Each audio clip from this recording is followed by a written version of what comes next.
Yolk. Philosophical and ideological finagling, strategizing, and argumentation. Why animals act like animals. Many creationists believe that originally all people and animals were vegetarians, plants being the designated food source. For example, lions and tyrannosaurs have teeth suitable for devouring coconuts, cacti, and stone fruits such as avocados and peaches. Horses do not. Modern society, with its processed foods, forgets that raw plants are more challenging to consume than raw meat. An excellent example of teeth with destructive power, like a T-Rex, used strictly in plant life, are old-fashioned two-man saws. Even today, eating meat isn't always necessary to maintain strength. Many vegetarians are quite healthy. Some animals, such as poisonous snakes, help to humble arrogant men. A 5-kilogram snake can physically defeat a 100-kilogram man. Other animals, such as sharks, are far more powerful than men. Excellent illustrations of God's power. Apparently, God anticipated humanity's fall and the need to address it. Besides, animals often exhibit cooperative, self-sacrificing behaviors that favor the herd over selfish survival of the fittest behavior. And while some big dogs bully small dogs in competition for food, our family's toy poodle would attack our large dog in the presence of food and didn't want to share. The big dog tolerated that behavior. Our previous big dog picked out pieces of dog food, dropping it in front of the smaller dog to eat. According to one philosophy, after sin entered the world, a curse enveloped all creation and things changed. Yet eventually all creation will purportedly be at peace after God eradicates sin. However, if all creation was originally at peace, there would be no need for immune systems to conquer hostile microorganisms. So eventually immune systems evolved. Don't yoke the ox with the ass. Christendom was evolution-free before Darwin's time. Now most believers have swallowed neo-Darwinism. Others view it as devilish heresy. This is another division within Christendom that prevents unity, while atheists and skeptics are somewhat unified, all teaching evolution is fact. Believers conceding on this point simply reflects public sentiment and modernism. It is hard to oppose the Zeitgeist who aggressively push evolution, and it's impossible to deal with someone well-versed in neo-Darwinism while lacking knowledge of creationism. Hence this discussion. Most modern believers embrace neo-Darwinism as fact, having God starting out with a big bang, everything subsequently evolving from a primordial soup. When questioned about this, some have either downplayed this belief or lied about it to avoid confrontation with this current position that God issued creatures spirits after they evolved into full humanity. A whole generation of people would then have wild animals as parents. A fatal error is a theory of ongoing revelation which jettisons the early church fathers. Macroevolution is foreign to the early church, but not because the fathers never heard of it. Many of macroevolution's basic tenets were taught thousands of years ago by men such as Greek philosophers Epicurus and Democritus, and were completely rejected. Though theistic neo-Darwinists abound, neo-Darwinism potentially weakens morality. Violators of established morals now blame their animal nature. In most cases, it simply fosters doubt. Scholar Patrick Glynn described his path to atheism as starting with his Catholic grade school teaching him evolution, which destroyed his faith. Other renowned atheists also have a strong modernist Catholic background, while traditional Catholicism was creationist.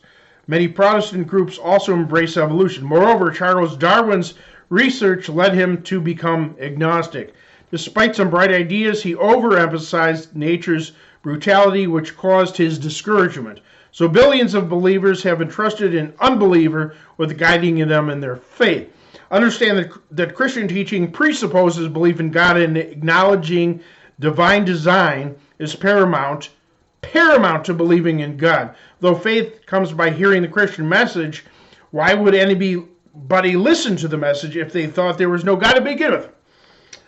You don't hand a little child religious paraphernalia and say, read it.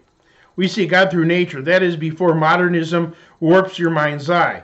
You take children to the zoo saying, someone created these wonderful creatures. God, I'm kind of simplifying it. for the sake of time. Many adults haven't gotten this basic concept, so that's where they may have to start. Although I reject the idea of one genus or broader classification evolving into another, I accept microevolution, one species evolving into another species. For example, anglerfish may have evolved their special appendage which acts like a fishing rod and lure, and maybe not. We don't know for sure. But they are all fish regardless. They are all fish, no more, no less, as are fish without any appendage.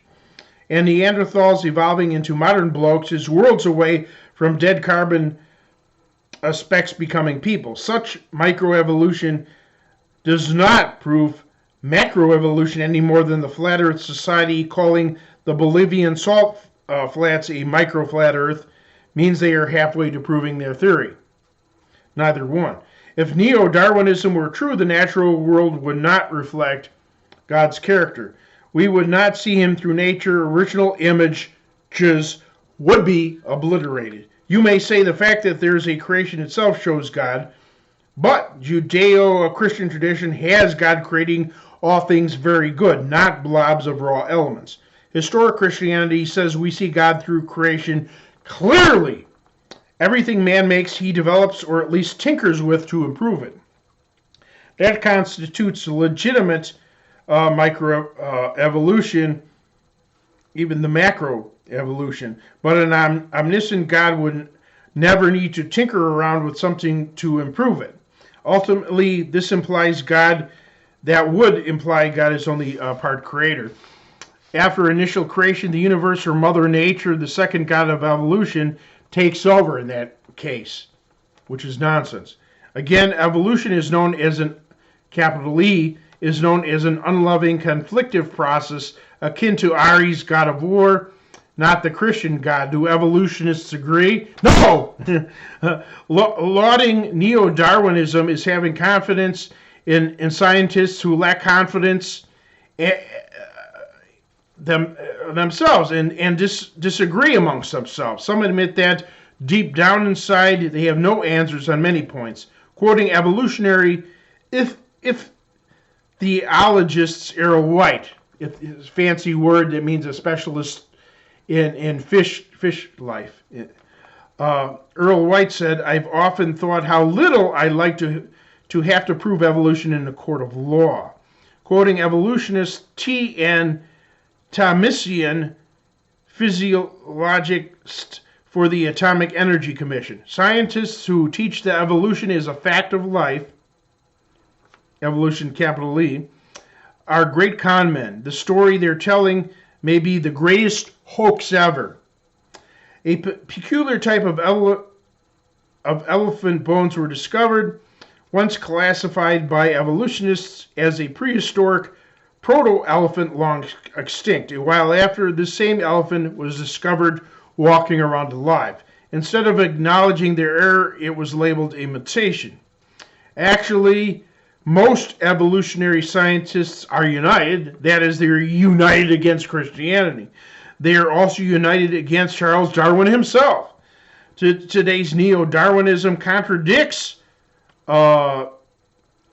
Darwinism in important respects. Consider that an alternate title to Darwin's book was The Preservation of Favored Races in the Struggle for Life. So they threw out his politically incorrect ideas and anything that hinted at divine design, and they now pander something different. Stay tuned for part 6.